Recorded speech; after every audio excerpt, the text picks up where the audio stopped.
ለጓደኛው ዋጋ መክፈል። ከዕለታት አንድ ቀን በአንድ የንጉሥ ግዛት ውስጥ የሚኖር ሰው በጫካ ንጉሥ ላይ ተቃውሞ ይነሳል። ንጉሡ በጣም ይበሳጫል። ወታደሮችንም ይህን ግለሰብ ይዘው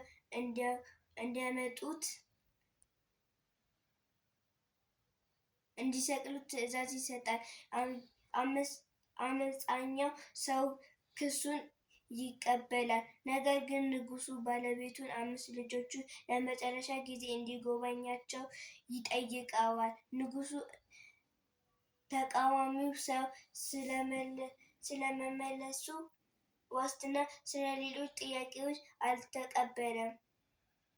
በዚህ ጊዜ አንድ ሰው ከተሰበሰበው ሰው መሃል ወደፊት ይመጣና ንጉሡ ሆይ እባክህ እኔን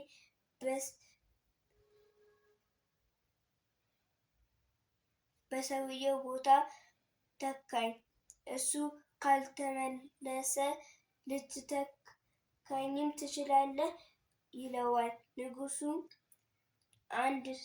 አንድ ሰው ለሌላው ሰው በመተካት የራሱን ሕይወት ለመስጠት መወሰኑን ያደርገውና ተቃራኒውን ሰው ወደ ቤቱ እንዲሄድ በ3 ሰዓት ውስጥ እንዲመለስ ይፈቅድለታል። አመፀኛው የቤተሰቡን ከጎበኘ በኋላ ወደ ንጉሡ ተመልሶ ይሄዳል። የመንገድ ላይ ግን ከፈረስ ላይ ወድቆ በጣም ይጎዳል። ይህ ደግሞ ወደ ንጉሡ መድረስ ከነበረበት ከ1 ሰዓት ያዘገየዋል። ይህንም ወደ ንጉሡ ሲደርስ ዋስትና የገባበት ሰው ሊሰቀል ሲዘጋጅ ይደርሳል። ድምፁን ከፍ አድርጎ መጪው ንጉሡን